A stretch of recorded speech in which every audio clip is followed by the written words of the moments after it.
If I had been asked a year ago how would I have reacted to the video of my wife cheating on me, then most likely I would have filed for divorce and tried to forget this woman forever. I would hardly try to figure out the reasons. But what happened to me recently turned my world upside down forever.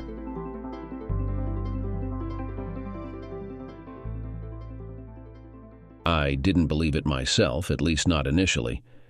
Even when I saw the evidence with my own eyes, I was certain there had to be a logical explanation. I knew the real truth, but I was the only one who believed it.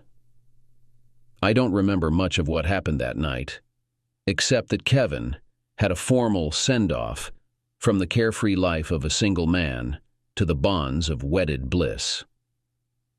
For me, it all began the week after Kevin and Amy returned from their honeymoon.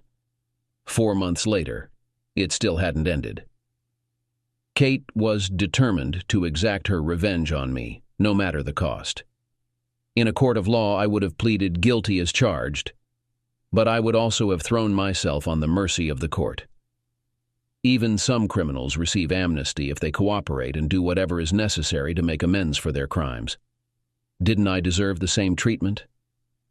I hadn't killed anyone, though what I did, or what was done to me while I was under the influence, wasn't a strong enough defense. Leavenworth or even Alcatraz would have been a walk in the park compared to the prison she sentenced me to. For months I held out hope for an early release due to good behavior or a pardon from the governor, neither of which happened.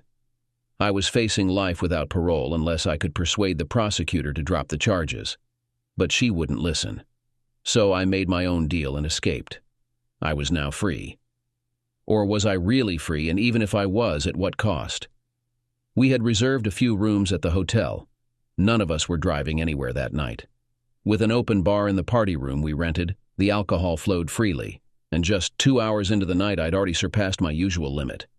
Take 17 wild guys, mix in an open bar, a few card games, add 2 strippers, and finally top it off with the video capabilities of their smartphones, and you have a recipe for disaster. And a disaster it became. The last thing I vaguely recall is participating in a beer chugging contest. Apparently I placed 4th out of 5 because my final gulp didn't go down my throat but gushed out of my nose when I ran out of breath.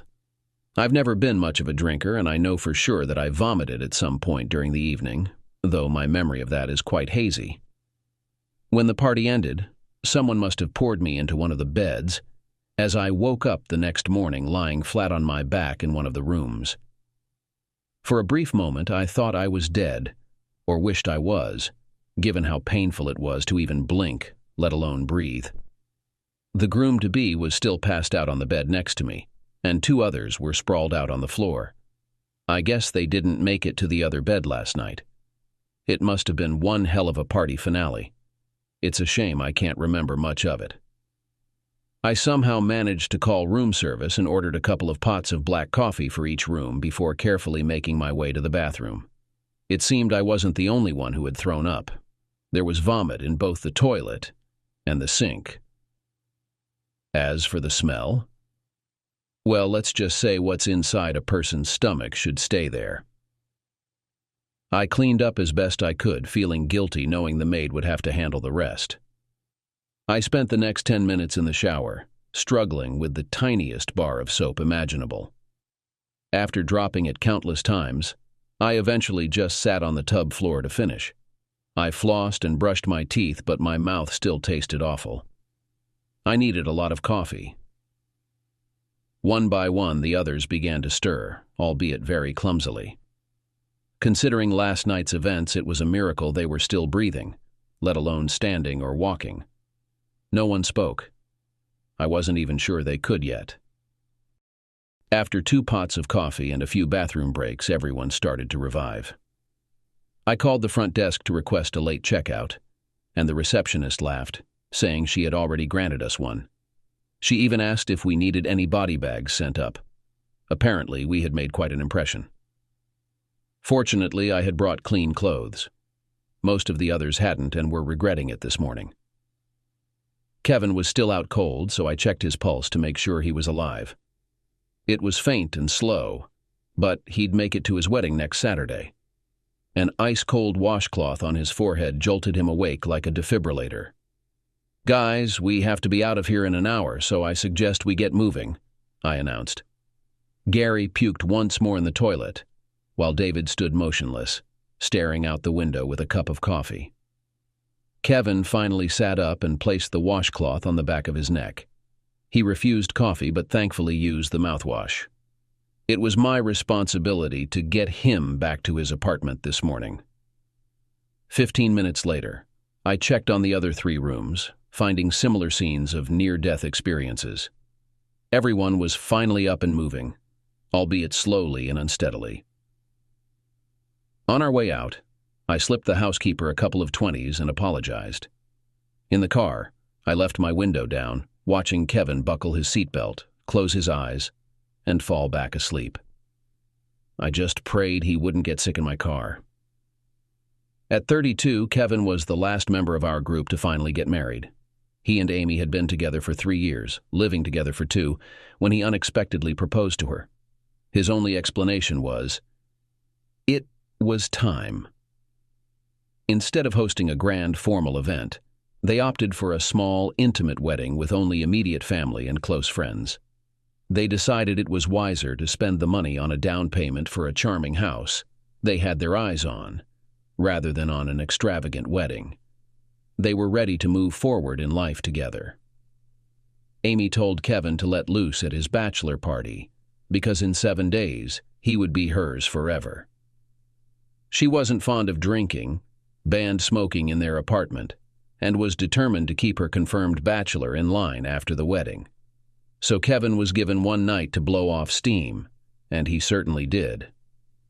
I'm not sure who brought in the 2 girls, but they were no saints. Kevin indulged at least once that night. The blonde looked about 22, and the black girl was maybe a few years older. They were attractive, curvy, and not at all shy, if you get my drift. I saw several guys messing around with them, but I stayed away, preferring to enjoy the finger foods in the open bar. There was no way I was going to jeopardize what I had waiting for me at home. Besides, I was struggling just to stay on my feet, let alone do anything else. A few days later, someone told me that the bartender had placed my drunken self in a chair at one of the card games. That solved the mystery of what happened to the $50 I had brought to gamble with. As I mentioned at the beginning, alcohol and cell phones should never be used simultaneously. People went wild, videos were recorded, and ultimately many individuals lost control and did things they normally wouldn't do. Not me, though. I was far too drunk. After dropping Kevin off at his apartment, I returned home, leaving that drunken night behind me, or so I thought. The wedding was informal and enjoyable. Amy wanted it to take place on the beach at sunset, but obtaining permission from the city turned into a real nightmare. When they were informed they would need a police officer on duty and that it was their responsibility to cover the cost, they slightly adjusted their plans. So at 8:30 on Saturday evening, a week after the bachelor party, 36 people gathered on the beach, held a quick impromptu wedding ceremony, and then headed to a local restaurant where they had rented a room. The food was good, the party was fun, and 2 hours later, the bride and groom left for unknown destinations. Everything went smoothly. When Kevin returned from his honeymoon, a group of us guys gathered together. Some of the guys showed everyone a few of the videos they had taken. Kevin suggested that it would probably be best if they deleted them. "Guys, it was an amazing party, but I'm married now, and I definitely don't want to upset my new bride," he said. He raised his beer and shouted, "To Amy and my long and fruitful life with her." Everyone toasted his new wife and their future together. Life was good. How the pictures and videos ended up online was anyone's guess. No one would admit to it, and it could only have been one of the other 16 guys who were there. No, make that 15 because I know I didn't record anything, and Kevin definitely wouldn't have done it. No matter who did it or why, the videos took on a life of their own. One wife saw them on her husband's phone, then another, and eventually, everyone at that party had to answer delicate questions about what happened that night and who did what. Kevin personally called and chewed out every one of us, not knowing who was responsible. Kevin, do I have stupid tattooed across my forehead? I responded to his questions. I was in no condition to do anything that night. If I were you, I'd be asking those 3 guys from your work. I heard more than one person say they always had their cell phones out and were texting most of the night. Steve, I didn't think it was you, but I had to ask. Amy is furious, not because of what I did, but because everyone can now see it. She's getting advice from everyone who saw the videos about what to do with me. Man, I hope this doesn't make you 2 break up. Things were getting out of control. Not a chance. She told me I had a free pass for that night, but I'll be on a short leash for a while. I've already been to the clinic for a blood test just to be safe. This will blow over for me, but a lot of other guys have a lot of explaining to do. You didn't get involved, did you? Luckily, I didn't do anything. I was so drunk I probably couldn't have, even if I wanted to. We both laughed at that. Well, I'm going to call a few friends and find out why they posted the videos on YouTube. Some people just have no common sense, you know. I agreed with him on that. A few wives brushed it off as their husbands being idiots. Some got angry, but others went ballistic. Thankfully, I hadn't done anything. When Kate asked me about it, I told her I did nothing. She smiled, and we made love that night. Life was still good. On Thursday, Kate came home from work and directly asked if I had seen the videos. No, I haven't, and I don't see why I should. I was there, so I know what happened until I passed out. Well, Lori gave me a copy and thinks I should watch one of them in particular. Can you think of any reason why I should? Honey, I behaved all night, except maybe I drank a bit too much. If you want to watch them, go ahead. This way, you can see for yourself what I didn't do. I was smiling, at least for now. I was grilling chicken breasts for dinner when I heard loud swearing from the den. I thought my oldest, Gary, was watching something inappropriate on Cinemax. I was about to scold him when my wife stormed past me, calling me all sorts of insulting words that I couldn't make out when she ran upstairs. What the hell is wrong with her? I wondered, walking into the den to see what had upset her. There, still playing on the screen, was one of the videos from the bachelor party. I stopped it, rewound it about 5 minutes, and started watching. Loud was the first thing I noticed when the guys were shouting and staggering around the hotel room. 2 guys pushed Kevin onto the bed, and he looked completely out of his mind. No wonder he had a headache the next morning. The party seemed to have moved from the lobby to one of the hotel rooms. Then, I saw myself staggering into the room and sitting down on the bed next to Kevin, before collapsing backwards. Everyone was drinking, laughing, and having a great time. Then everything changed for the worse. Do you remember those 2 dancing girls? When I saw them enter the room, I felt a little uneasy. When the video switched to the bed, I saw myself lying next to Kevin, who had passed out.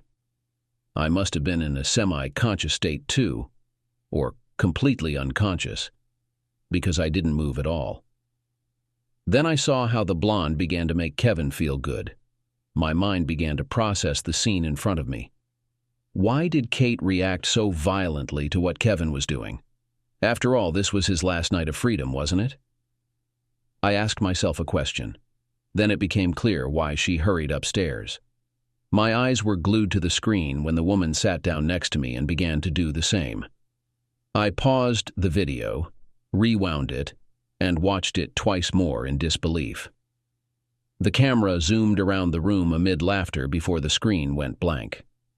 My role in the video lasted only 15 seconds, but it seemed to me that it lasted too long. Damn it, I played it over again, unable to believe what I was seeing. I replayed that night over and over in my head, desperately trying to remember anything related to what was happening on the screen. Nothing came to mind. What the hell? She must have known that I was completely out of my mind, I muttered out loud, slowing down the playback speed. My eyes were open, but it was obvious from the outside that I was out. However, Kate clearly saw it differently. That night I couldn't get into our bedroom, so I ended up sleeping on the couch in the den. We don't have an extra room, and I definitely didn't want to sleep in our damp basement. I wrote her a note, trying to explain what happened in the video, and slipped it under the door after knocking one last time around 10:30. I watched that video over and over, hoping to find something that would prove how drunk I was. I only appeared in the video a couple of times because I wasn't where most of the action was happening. I felt left out. Needless to say, I didn't sleep a wink that night. The next morning, while Kate made breakfast for the kids, her only response to me was, "I don't want to talk about it." I was late for work and felt completely useless. I tried to leave early, but I got stuck in traffic and ended up being over an hour late. "When you finally showed up tonight, I wasn't sure you were going to," Kate said sharply as I walked in through the garage door. "Kate, I still don't remember anything, and I certainly don't remember what happened in that hotel room. You have to believe I was completely out of it. I didn't even move when she was doing what she was doing. Steve, I know what I saw. Kate, you know me. Do you really think I'd cheat on you in front of all those witnesses with people videotaping it? For Christ's sake? How dumb do you think I am? After dinner, why don't we watch it together and I can explain everything to you?" "I thought you said you were unconscious." "I was, but sometimes appearances can be deceiving," I said desperately. "I smashed that DVD into a million pieces. Did you really think I'd leave something like that lying around the house? What if Gary or Angie found it? How would you explain it to them? Dad gets drunk and sleeps with girls of easy virtue when he walks with his friends." "Yeah, that would go over well, wouldn't it?" "Kate, I haven't slept with any girl," I repeated. "Just like Bill Clinton. You men are all the same." She didn't believe a word I said. What if I get a couple of the guys to explain what really happened? As if I'd believe them after seeing what everyone else was doing. You must think I'm incredibly naive or just plain stupid. "Okay, how about I bring the dancers over to talk to you?" "If I'm not going to believe you or your friends, why would I believe two women like that?" I was striking out hard. "Kate, you have to trust me. Steve, I don't want to revisit this. You've embarrassed me in front of our friends. Thank God someone removed it from the internet. Imagine if our parents saw it. Just drop it. I never want to talk about it again, got it?" "Loud and clear," was all I said. But was that the end of it? Unfortunately, no.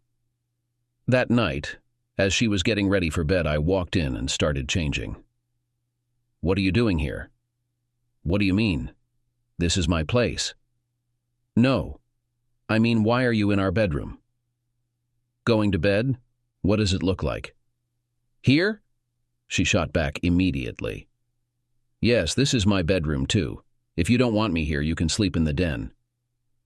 There was no way I was sleeping on that couch again. It was freezing in our bedroom that night. She stayed on her side of the bed, and I on mine. And that's how it went the entire weekend. We were alone together in the house. I was relieved to return to work on Monday and see a few familiar faces.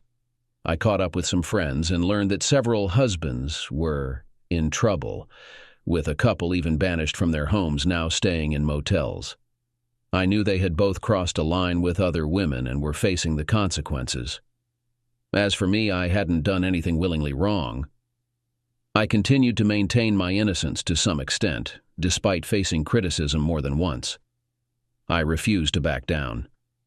If something had indeed happened, I couldn't remember it, though now I wished I did. If I was being put through such scrutiny, I felt I should at least have the satisfaction of remembering the alleged offense. This situation dragged on for nearly a month. Our children sensed tension, and I overheard Kate telling our son that Mommy and Daddy were fighting because Daddy did something really, really bad. Thankfully, neither of them knew the details. I tried everything to make amends. I cleaned, cooked dinner, washed her car, and kept the kids occupied. I attempted gestures like flowers, but she threw them away, and when I offered a spa gift certificate, she tore it up in front of me. I apologized so frequently that the word sorry lost its meaning and seemed empty to her. It seemed I was destined to remain in trouble for a while. I tried to establish a relationship several times, but every time I touched her, I ran into coldness. Forgiveness didn't seem to be on the agenda yet. I postponed it for another month. We both went out with our friends, but when I offered to have a private dinner just for the two of us, I had all the excuses except the real one. Lately, I've often heard words like jerk, cheater, and fool, among others. My patience was running out. In the second week of the third month, I walked into the bathroom and discovered Kate attending to herself, with a long silver object that was buzzing. She yelled at me to leave immediately. I deliberately lingered for a few extra moments before departing. Things only grew more distant between us after that incident. On Friday nights, Kate started staying out with her friends after work, probably to commiserate with other wives and, I suspect, to complain about me. She would return home not completely sober after these outings. I was unhappy when her return stretched from 7 p.m. to past 9 p.m. When she came home nearly at 11 p.m. one night, clearly intoxicated, I lost my temper because she had driven in that state. Things escalated quickly. Old grievances resurfaced, and that night I locked her out of our bedroom. She pounded on the bedroom door sporadically for about 20 minutes, waking our kids in the process. Eventually, she left. At that point, I didn't care where she went. She probably passed out somewhere. There were nights when I couldn't sleep at all. This was becoming a troubling pattern. Her disrespect and hostility towards me had reached a breaking point. I wasn't entirely blameless, but damn it, I was tired of paying the price. Living with the Wicked Witch of the West had become unbearable. Kate was unusually intense that Saturday morning. She sat with her coffee waiting for me, her gaze making me uneasy as I poured myself a cup, hoping today's conversation wouldn't turn as ugly as recent ones. As I sat across from her at the kitchen table, meeting her cold blue eyes, I made my stance clear. Mrs. Kate Moore, you have 3 days to decide. We can try to rebuild our marriage and seek counseling, or we can separate and file for divorce. It's up to you. Are you threatening me? She snapped, sitting upright. No, I'm stating the reality. I can't continue like this. You have until Tuesday morning to give me your answer, I replied calmly, maintaining composure. I'm leaving now, and depending on your decision, I'll do what's best for me. You've got to be kidding me, she shot back.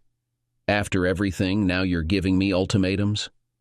Steve, you don't have the guts to leave. Without finishing my coffee, I walked to the sink and poured out the rest. She followed me upstairs to the hallway closet where I retrieved a suitcase. If she doubted my resolve, she was mistaken.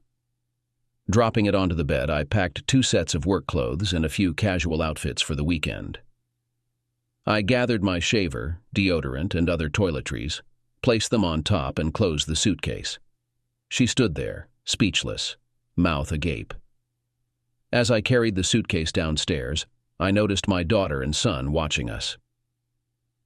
Dad, please, don't go. Mom, tell him to stay, my son pleaded with my wife. I gave them both kisses and hugs before they turned to their mother, who stared at me almost incredulously. After tossing the suitcase into the back seat of my car, I glanced back at Kate. Her expression was unreadable. The last thing I heard was my daughter calling out, "Dad!" Trying to keep my composure, I pulled out of the garage and onto the street, heading towards the Red Roof Inn on 12th. I turned off my phone. I didn't want to hear any more of her outbursts today.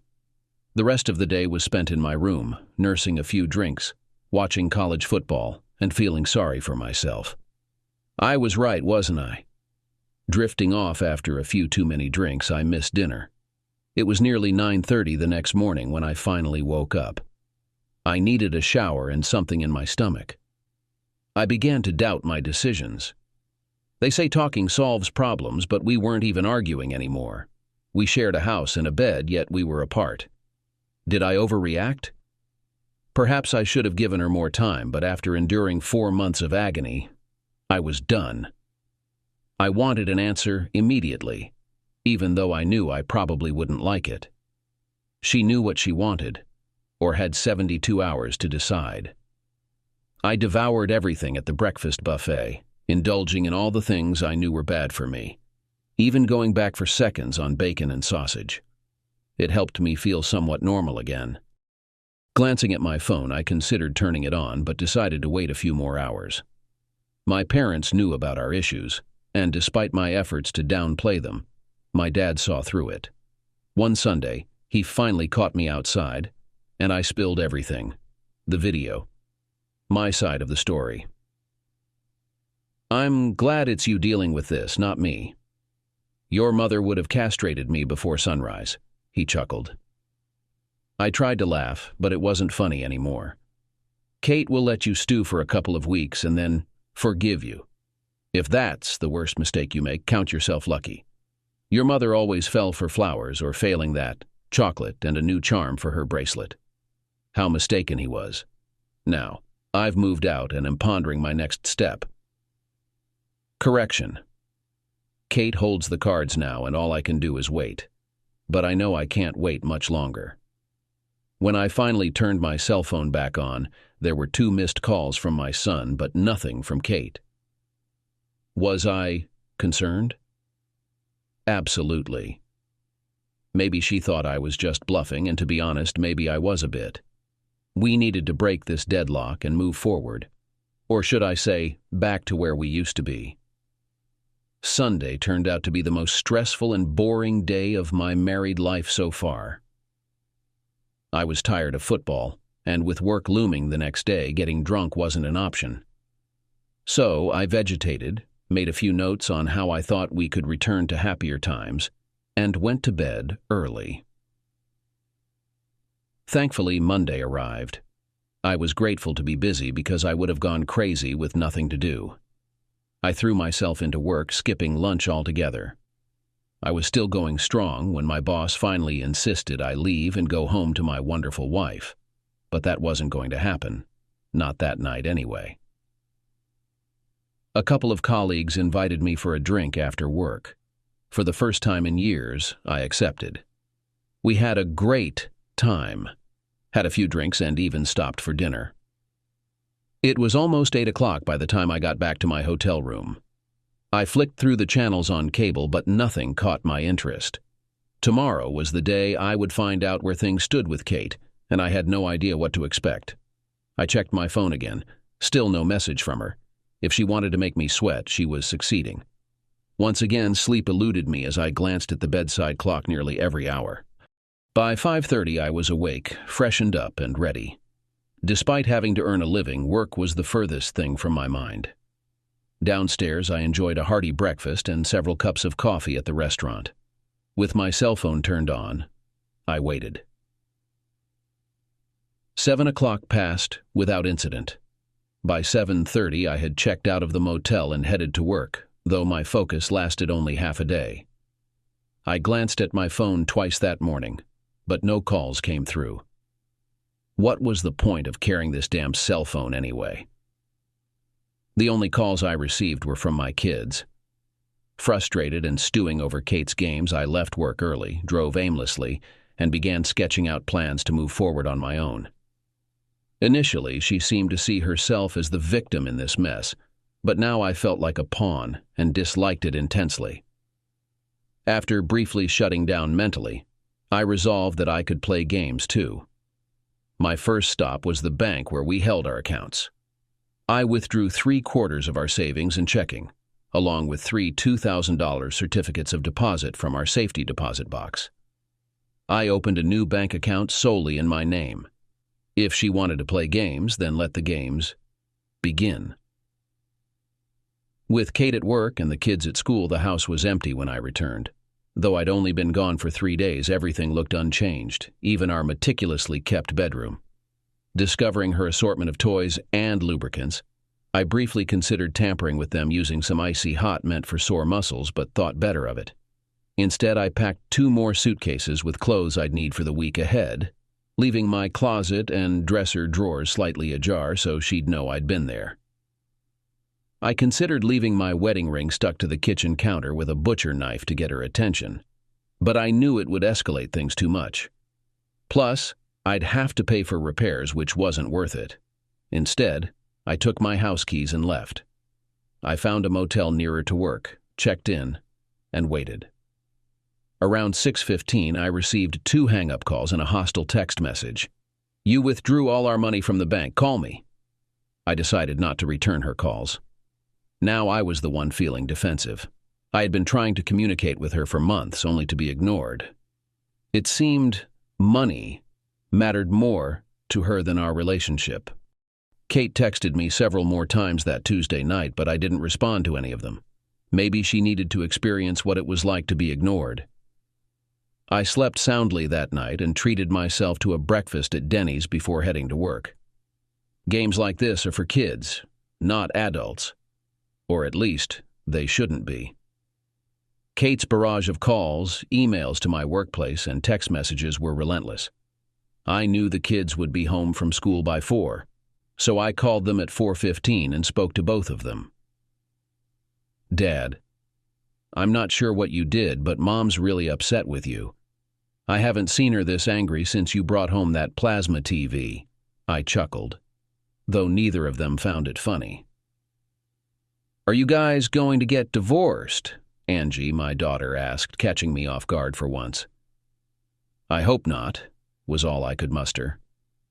I wanted to mention how I'd given her 3 options and she'd refused them all, but I held my tongue. She was their mother, after all. "Angie, worst-case scenario, I'll be back home Friday to grab more clothes. Hopefully we'll have things figured out by then." I said it, but I wasn't as certain as I once was. Thursday morning, Kate's father, Doug, appeared at my office. "Steve, I think things between you and my daughter have spiraled out of control. She's threatening to consult a lawyer if you don't return the money." "Doug, if she does that, I'll make sure every penny goes to things she can't touch." I begged her to talk to me, but she refused. "She claims you cheated on her. Did you?" "Yes and no," I replied, tired of recounting the whole saga, complete with the video evidence. "Look, I understand her perspective and yours, but is it worth risking a marriage over?" "Well, obviously. That's what I've been trying to prevent, but Kate isn't budging. She insists I don't grasp what she's been through." "What about what she's putting us through?" "She refuses to believe me, even after I showed her on the computer that it's possible. She's ready to abandon me instead of acknowledging the possibility. Although her mother and I don't want to intervene, we need to stay level-headed, if only for the sake of your 2 children." I couldn't agree more. Kate isn't listening to anything I say, and the longer this continues, the harder it will be to return to how things were. I'm not giving up easily, but I can only fight for so long. Eventually, well, you know what will happen. Steve, let me talk to her and see if we can find a compromise you both can accept. If not, ultimately, it's her life. And if she wants to mess it up, so be it. I was relieved I had moved all the money I took from our joint account and hidden it. It was my last bargaining chip. On Friday, I was served with legal papers demanding I return the money within 24 hours or face jail. We both knew it was an empty threat. My name was on all the accounts, and we both knew either of us could withdraw all the money. Nonetheless, I decided to go home and call her bluff. What else could she do? Have me shot? I was chatting with my 2 kids in the kitchen when Kate entered. "Kids, go to your room. I need to speak with your father alone for a moment." Both glanced at me as though I were about to face a severe reckoning. "Steve, what did you do with all our money?" Her demeanor hadn't softened a bit. "Did your dad tell you what I said I'd do if you got a lawyer?" "Yes, so." "Well, I just came by to pick up the rest of my clothes and to let you know it's all gone, but hey, at least I had a blast spending it." "Steve, don't even joke about that. You withdrew over $35,000. That money was both of ours. It was our retirement savings and part of the kids' college fund. Kate, chances are we won't be together much longer anyway." We're barely going through the motions anymore, and honestly, I'd probably lose it all in a divorce anyway. Plus, when I resign tomorrow, there won't be any alimony or child support from me. And unless you can handle the mortgage on your own income, we'll likely have to sell the house too. So if you don't mind, I'll grab my things and get out of your hair. Looks like we're both in for a busy day tomorrow. I headed upstairs with a box of black plastic trash bags. She didn't let up as I packed the remainder of my belongings. I decided to take everything to my parents' place since my motel room didn't have enough closet space. You know I'm serious. If you don't return our money, I'll divorce you. I wouldn't put it past you, but right now I don't care at all about what you do. I had reached my limit. I finished packing and started carrying all the bags down to my car. Thanks for the last 11 years, 3 months, and 5 days. I had even counted it all, and I could have told her the hours if she had asked. So you're not even going to try anymore? You're just going to walk out of our lives? I finally snapped. You really are ignorant, you know that? I spent 4 months trying to get you to talk to me. You constantly refused. I would have done anything to put this behind us, but you wouldn't budge. I even tried to demonstrate that it was possible, but again, you wouldn't meet me halfway. Because of you, by tomorrow, I'll be out of a job and on my way who knows where. I can't stand to stick around here knowing my foolish ex-wife let everything slip away. And with that, I left. That night, I got drunk. I drank a 6-pack of Corona and half a bottle of wine. I didn't have work the next day, so after getting an oil change, I planned to leave town by noon. I think anger was guiding my actions now. Despite thinking I was clear-headed, I hadn't been for a long time. Anger has a way of clouding judgment, especially in my case. When I went to work on Monday, my boss, Randy, wouldn't accept my resignation. "Steve, calm down. You've got 3 weeks of vacation coming up. Take it all, and call me when you get back." I insisted I wasn't coming back, but he urged me to call him after my vacation. I think because no one believed I was serious, that's what ultimately pushed me over the edge. My parents, and her parents, urged us to stop being stubborn and act like adults. We had long passed this stage. I take some of the responsibility, but not all of what she accused me of. I'll be a couple 100 miles away by tomorrow night. Kate was sitting on the hood of my car when I left the motel on Monday evening. "Are you leaving town without even saying goodbye to Gary and Angie?" "I'll call them as soon as I get settled." "What about us?" "Kate, we are no more. You are convinced of this. So you're just giving up on everything because you're too stubborn to admit your mistake. Here is my last suggestion. Admit what you've done, and I'll meet you halfway. I'll forgive you, and we can save what's left of our marriage and move on. I would have done so if I had done something wrong. But at the moment, what's the difference? You'll never believe me anyway. Steve, think about it from my point of view. Would you believe me if I told you the same story, especially if there was video evidence to the contrary? At least I would have treated your doubts with understanding instead of destroying a marriage that lasted 11 years. I threw my bags in the car. Kevin admitted to having fun with 2 girls of easy virtue. But did he remember what was done to him while he was unconscious? She didn't have an answer to that question. Unless you've witnessed it yourself, you'll never believe me. Okay, let's do it. At home, right now. Kate, stop playing games with me. Steve, I'm challenging you on this. Either act on it or just leave. She had no idea what she was getting herself into. An hour later, we sat at our kitchen table with 3 bottles of her favorite soda wine. You'll need to drink at least 2 of them. Are you sure about this? I'm sure. But when I prove I'm right, I expect you to admit you were wrong and apologize to me. Then we can decide what to do next. Agreed? And so it began. My dad had picked up Gary and Angie from school, so there were no kids around as Kate started drinking her dinner. I thought it was a stupid idea, but once Kate set her mind to something, there was no stopping her. She quickly finished the first bottle, starting to feel its effects, but far from her final state.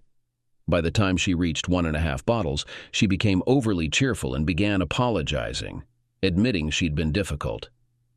We weren't at the end point yet. After 2 bottles, she was heavily intoxicated but still somewhat coherent. Sensing how close we were, we opened the 3rd bottle. I sipped on a Corona and nibbled on pizza. One of us had to stay sober for this to succeed. At almost 3 bottles, Kate was barely hanging on. She struggled to keep up but had lost her taste for wine. She had reached her limit. Anything from here on out would be a blur. "Just finish off the last bottle, then we'll assess," I suggested, noticing her pallor was turning green. I silently prayed she wouldn't get sick. "Bottoms up," she declared, downing the last of the wine. I was amazed. Despite 3 bottles, she remained conscious and somewhat coherent. All that remained was beer, so I fetched one from the fridge.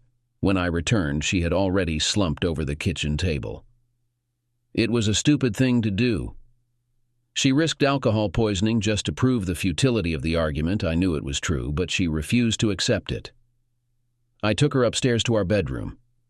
She was mumbling something unintelligible, and I couldn't understand what she was trying to say.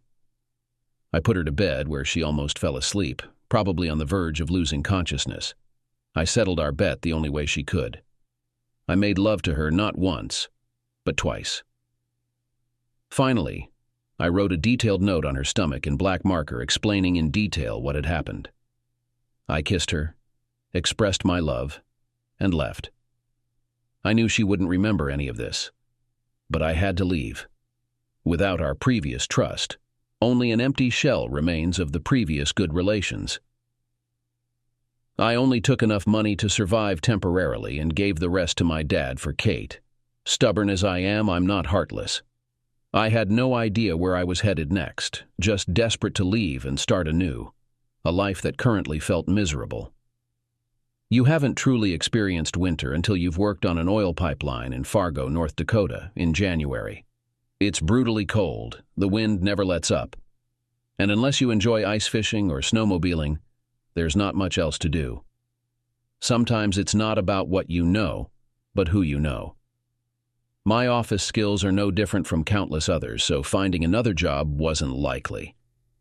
Luckily, a longtime friend of my dad's is in the oil industry. After splitting from Kate, I reached out to Greg. I needed his assistance and his discretion. Having no prior experience, I couldn't secure employment on the Alaskan pipeline, and working on an oil rig in the Atlantic seemed too harsh and punishing, so Fargo became my next option. The pay wasn't great, not as much as my previous job, but I had autonomy except for reporting to the field supervisor. I rented a small room with a tiny kitchen and an even smaller bathroom. I mostly ate out and sent about 30% of my earnings to my dad for my 2 children, excluding Kate. I kept in touch with them through cards and letters, regretting not bringing my laptop to send emails to. Maybe I'd ask my dad to send it from home to me. My parents kept me informed, sending pictures of my 2 children taken during visits to the house. We exchanged cards and hugs. Although my parents knew my whereabouts, I had made them promise not to disclose it to Kate. I presumed I might already be divorced for abandonment, but neither of my parents mentioned it, nor did they forward any papers or update me on her, focusing only on Gary and Angie. Despite facing hardships, I finally felt a sense of contentment after a long time. I was achieving things physically I had never thought possible, and was probably in the best shape of my life since my early 20s. I had let my hair and beard grow out over the year, not bothering to trim either. The beard in particular served the dual purpose of keeping my face a bit warmer. After 12 months of continuous work, I decided it was time for a break. "I'll be home soon for a short visit. Please don't tell anyone," were the only instructions I left for my parents. I arrived back late on Thursday, just before midnight, and had a heartfelt reunion with my parents until the early hours of the morning. After driving for over 16 hours, sleep was all I needed. At noon, My mother poked her head into my room to announce that lunch was ready. I knew I had to shower, dress, and get downstairs promptly. I never argued with my mother. With my hair tied back and dressed casually in shorts and a t-shirt, I looked nothing like the businessman I used to be. Staring at myself in the mirror, I couldn't help but feel more suited for riding a Harley than driving the four-door Kia I had left behind 13 months ago. After a year working on the pipeline, I figured that when I eventually returned, I could join a more experienced crew and earn a lot more money. Within 30 seconds of stepping into the kitchen, I had my 2 kids clinging to my waist. There were hugs, kisses, and even some tears, followed by choked-out apologies. If they were still upset with me, they didn't show it. Lunch was served, stories were exchanged, but neither I nor the kids mentioned their mother. Despite my curiosity about how she was doing, I hesitated to ask. Over the past year, I'd been with a few women, but they were merely casual encounters to satisfy a need. Perhaps I would drop by to say hello before leaving again. "Dad, you look so different from when you left," remarked Gary between bites. "I think he looks cool," Angie chimed in. "Like one of those lumberjacks on TV." "Kids, where I was, it wasn't anything like TV," I replied. "By the way, how's your mother?" As soon as the question left my mouth, I sensed I shouldn't have brought her up, judging by the reactions around the table. "She's okay, still at the same job," Gary replied, not offering much detail. "Dad, did you tell her I'm here visiting?" "Well, the kids are here with me, so I'm sure she knows." I deflected, realizing it was a pointless question. Seeing no one was going to give me the information I wanted, I let it go. The afternoon with my children was wonderful. They stuck close to me, almost as if they were afraid I might vanish again. When it was finally time for me to take them home, they were reluctant to leave. "Why don't you come home with us? You can visit Mom and join us for dinner." "Guys, if there's one thing I'm sure of, it's that I'm the last person your mother wants to see right now. Don't worry, I'm not leaving anytime soon. Besides, I still have to retrieve the rest of my tools from the garage before I go." I couldn't interpret their expressions, but after 13 long months, I knew I'd have to relearn how to talk to kids. After my dad took my children home, I confronted my mom.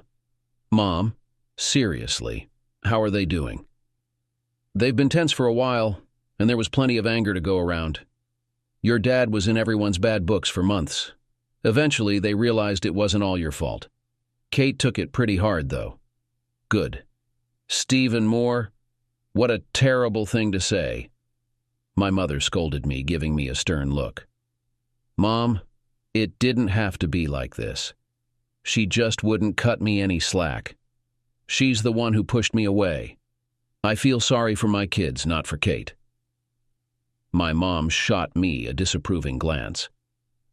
"It's not like I want anything bad for her, but she's the reason our marriage fell apart, not me." My mother couldn't let it go like that. "According to the Bible, Jesus forgave those who crucified him," she said, pointing at me. "And yet you can't forgive a woman who made mistakes and overreacted?" "Mom, I've been puzzling over this question every night for a year," I replied. "I have not found a suitable answer. At least she knew that something could happen and you don't even know about it." That was the end of the conversation. On Saturday, I wandered around the city chatting with old friends. No one recognized me, and that made me laugh. That evening, I saw Kevin and Amy at a local bar. I ordered them each a glass and raised my glass of beer when they arrived. They stared at me for half an hour before Kevin came over. "Do we know each other?" "What is it?" he asked cautiously. "Do girls keep giving you pleasure when you pass out?" I teased. "Steve?" Kevin exclaimed. We laughed and hugged, and Amy joined us as if no time had passed. "Have you seen Kate yet?" Amy asked, but immediately corrected herself. "No, there's no reason." "But Steve, didn't your kids tell you?" Kevin interrupted him. "Amy, this is none of our business," Kevin said sharply to Amy, giving her a meaningful look. My mother and now Amy? They were clearly not telling me something. I had a peaceful night's sleep on Saturday, but on Sunday morning at 9 I was pulled out of bed to go to church. It's not that I dislike church, it's just that I no longer find purpose in it. God never answered my prayers when I desperately sought help before I left. Since it felt like he had abandoned me, I turned away as well. Returning home, nothing seemed to have changed. Mom wanted to showcase me to everyone, despite the less-than-ideal circumstances of my departure. Nevertheless, being back home and looking better than ever made her proud, as always. Sundays were typically reserved for family dinners, a potluck affair where everyone brought something. This was my first one in over a year, and it felt comforting to be back, even if only temporarily. "How long are you staying? Where are you off to next, and what's with the new hair and beard?" Everyone was curious, eager to dig into my personal life, including whether I was seeing someone. I don't have much free time, and all the attractive women aren't exactly rushing to Fargo, North Dakota, especially in winter looking for a husband, I joked to the group. As Mom laid out the food, she dropped a bombshell. I think she intentionally waited until everyone had gathered to announce it. "I've invited Gary, Angie, and Kate over for lunch today," she said, clearly expecting a reaction. "No problem. I can't avoid her forever, especially since we have a couple of kids together." Mom gave me a surprised look at that statement. "Besides, I need to stop by the house and pick up the rest of my things before I leave." Who was I kidding? It had been over 13 months, and I was eager to see her. I had thought about her countless times while lying alone in my cold bed, replaying in my mind how we had let things slip away. And then there was the night I left. I think Kate had expected me to be there when she woke up, but by then, all I wanted was to make a point. I believe I succeeded quite well before I left, so I waited. I first spotted Gary as he emerged onto the deck, followed closely by Angie. I greeted them both with a warm hug, lifting Angie above my head and spinning her around. She laughed, or rather screamed, until I set her down. "Mum's here," Angie began. "Dad, she might not recognize you. Please don't argue in front of everyone. Please?" Her plea sounded more like a question than a statement. "Don't worry, I won't embarrass you, or myself for that matter. I'll put on a happy face, all right?" Gary reassured me with a smile, though Angie remained uncertain. Why did everyone fear I'd make a fool of myself? When Kate didn't appear on the deck, I excused myself from the group of cousins and friends I had been reminiscing with and went to look for her. I found her just outside the kitchen, chatting with my mum. She looked just as I remembered her, perhaps a bit slimmer, with slightly shorter hair, but it suited her. As usual, Mum held someone's baby in her arms. It seemed she always ended up cradling a baby at these gatherings. I took a deep breath and approached. "It's been a while, Kate," I said to her back, while my mum observed my approach. Kate turned around, looked at me, and did a double take. "If it weren't for the voice, I wouldn't have recognized you. You look good. Different, but good." There was no hug, handshake, or even a kiss on the cheek. All right. Maybe I wasn't sure what I expected, but it seemed I was facing the same Kate who had distanced herself months before I left. Or maybe she was just playing hard to get. I chuckled to myself at that thought and muttered "jerk" under my breath. I attempted to lighten the mood with a comment. "I like what you did with your hair, it looks nice," I said. Ugh, I felt awkward, stumbling over my words like a clueless teenager, desperate not to embarrass myself completely. I was on the verge of losing control and making a mess of things. I was about to resort to talking about the weather when my mom intervened. "Here," she said to Kate. "Take David, I've got to check on the food in the oven. Look, you two need to talk, and you can't do that with me and everyone else listening in. Why don't you go for a walk down by the park? We won't be eating for at least 45 minutes. I'll make sure the kids are looked after." It seemed we had no choice. Mom had decided that for us. I expected Kate to hand the baby back to my mom, but instead, she adjusted him in her arms and headed towards the front door without even glancing back at me. Typical Kate, always taking charge. I almost hesitated and turned around. But I had promised my kids I would behave, even if it was difficult for me. The park lay just across the street and half a block away. We walked in complete silence. Maybe she was saving her words for when we arrived, but this time I was ready. As we reached a cluster of 4 picnic tables, she stopped and turned to me. The expression on her face wasn't anger, though I couldn't quite place it. "Well?"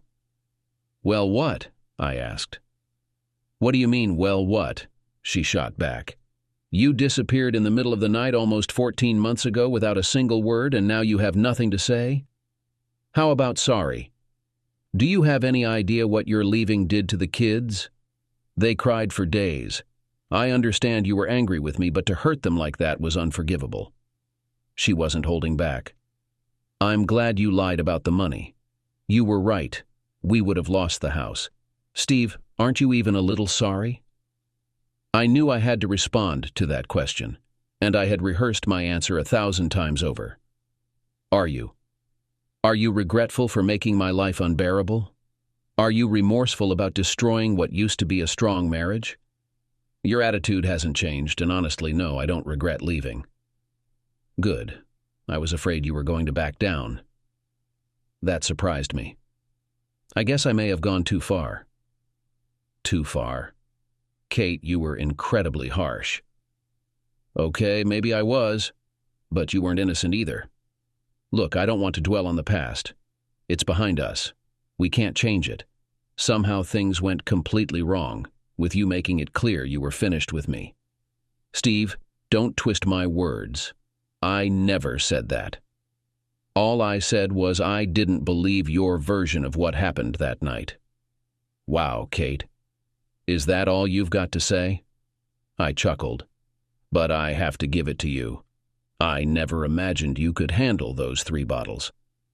I was almost certain I'd have to dash to the store when you finally passed out. I paused for effect. Now here's the $10,000 question. Do you remember anything? She remained quiet, but her gaze never left mine as she finally spoke softly. Okay. You were right.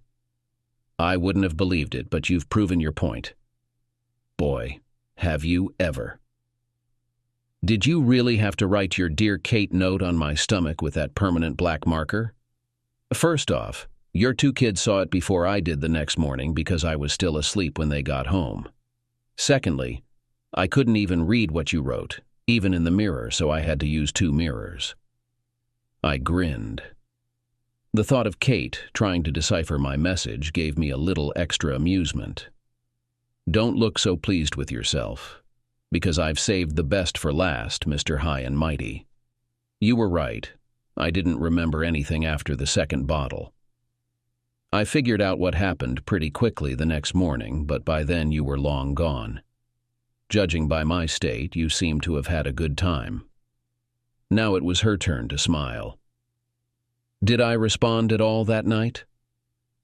Believe it or not, you did. Your body was responsive for a while, and for a moment I thought you had actually woken up. Of course you hadn't. I chuckled until her final remark wiped the smile off my face. Well, if I had known your plans earlier, we could have had this conversation back then. You see, Steve, since we weren't actively trying to conceive, I stopped taking birth control for about a month to give my body a break. Here, she said, handing me the baby. Say hello to your son, David. I glanced from her to the baby in disbelief. No way. You're not going to try and convince me that this is my child when it's not. I'm not that naive. I thought you might react that way, so I had a DNA test done on him, Gary and Angie. And guess what? They all share the same biological parents. Imagine that. This was definitely not the conversation I expected to have with Kate. Now you have the same choices you presented to me. We can try to rebuild our relationship and seek counseling, or we can truly separate and get a divorce. And let me be clear, I don't want the first option anymore, no matter what you think. You never chose any of my options, if you remember. You just left me hanging. All right, I admit it, I was wrong. I acted stubbornly, but you hurt me deeply.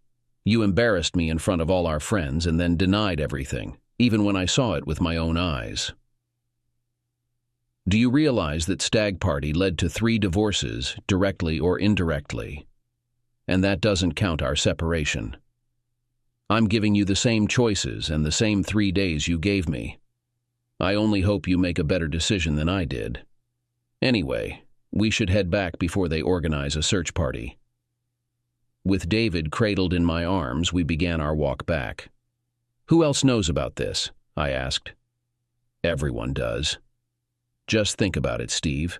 You disappeared and left me pregnant. Our friends all thought you were heartless until I explained the situation, or at least what I thought happened. When you didn't return, our families and friends rallied around to support me. I insisted that no one tell you because I knew your dad would lure you back. I didn't want that kind of reconciliation, but he was sure you'd come back eventually. That explains why no one mentioned you whenever I asked. What were they supposed to say? Oh, by the way, Steve, you fathered Kate's child the night you left, and now you have a son. Why did you name him David? Well, David defeated a giant. I thought I might need David to conquer our own giant problems when you finally decided to come back. So, are you back? That question left me speechless. My mom saw us coming in, and I think she breathed a sigh of relief that we hadn't killed each other.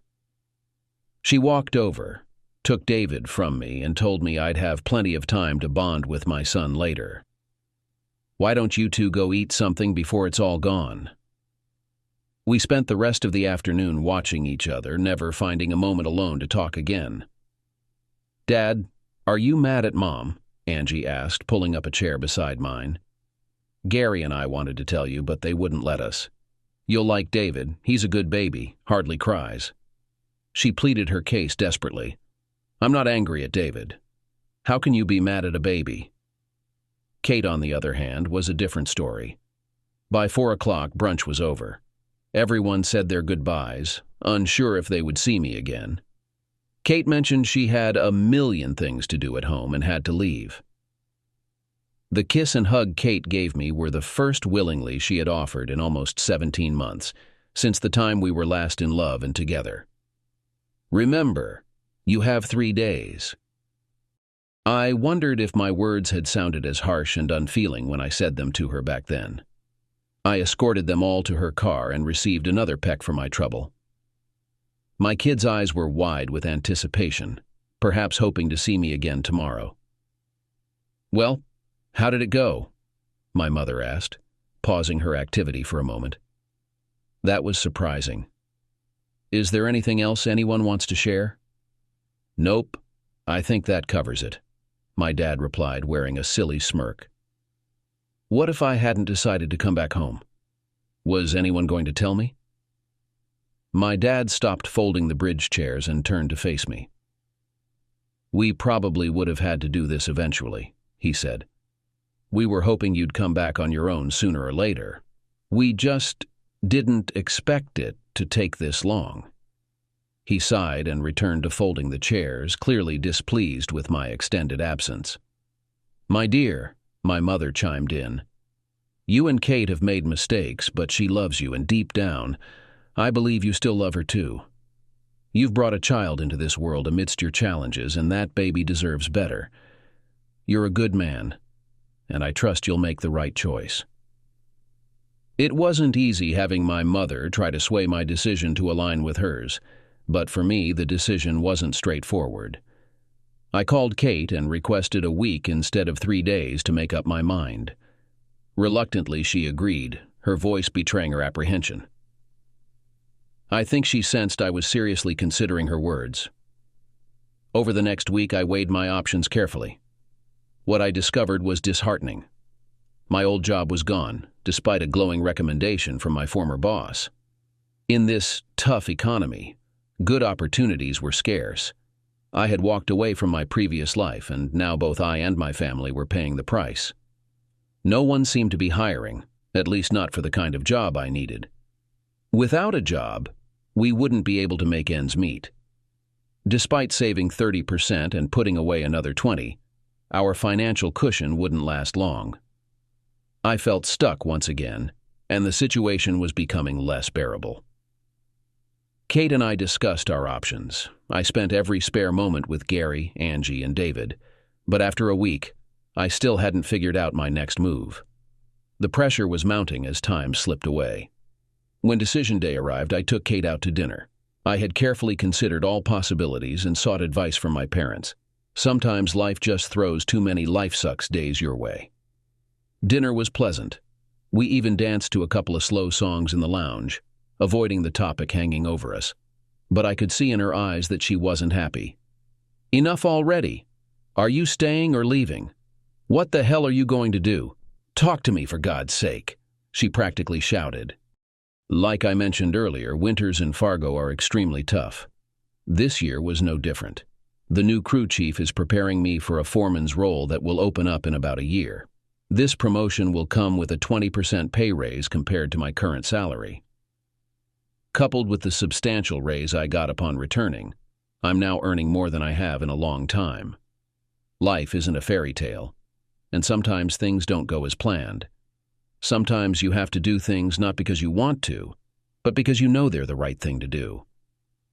It was late, cold, and after an exhausting 18-hour shift, I was in a foul mood. I paused to grab a quick meal before heading to my room. The water never did get hot enough to warm my bones, but that's how it goes in the heart of February on an oil pipeline. Climbing into bed, I felt my joints crack as I stretched out. Even through her cozy flannel pajamas, I could feel her warmth, and it felt comforting. "Your hands are freezing. Be careful where you touch," she cautioned as I drew her close. "What time is it, by the way?" "Just past 2. "Did you miss me?" I murmured, kissing her neck. "I was all set hours ago, when you called saying you had to work late. Right now, all I want is to sleep." "Are you sure I can't change your mind?" I replied, my hands gently warming against her skin. The room was nearly dark, only silhouettes visible, but I didn't need light for what I had in mind. "Well, what's it worth to you?" she teased, rolling onto her back to face me, suddenly wide awake. "How about I visit you the next 2 times?" "Deal, mister," she said, pulling me close. Kate refused to budge from under the covers, so everything we did had to be in the cozy warmth of our bed. I didn't mind. Having her back in my arms meant everything, even if it meant making love on a cold, hard floor. Our life wasn't simple. After numerous talks and arguments, we decided to give it another try. For me, the decision was mostly for the kids, especially David, whom I barely knew. We both understood it wouldn't be easy this time. We had messed things up long ago. I moved back home and things were good for a brief time, about a week and a half. Then I had to leave again. It wasn't a choice. Money dictated our lives. Without it, we couldn't sustain ourselves like before. My new job paid better, but the conditions weren't as comfortable. We took turns traveling each month. One month, the kids stayed with their grandparents while Kate visited me for a long weekend alone, enduring the harsh winters of Fargo as her penance. The next month, I flew to see her and the kids for a few days. When she visited, we rarely left the bed, catching up in every way possible. Travel expenses were reimbursed, which was the only way it could work since Kate adamantly refused to move to North Dakota. Our current plans include long-term goals, such as securing a job for me within a reasonable commuting distance from our home. Are we back to where we were a couple of years ago? Yes and no. We still love each other, but we both regret letting things spiral out of control. Now we're facing the consequences. Our children are happy we're back together, but they're upset that I'm away most of the time. I keep reassuring them that things will improve someday. One of the guys on the team is getting married next month. His friends are throwing him a bachelor party on Saturday night.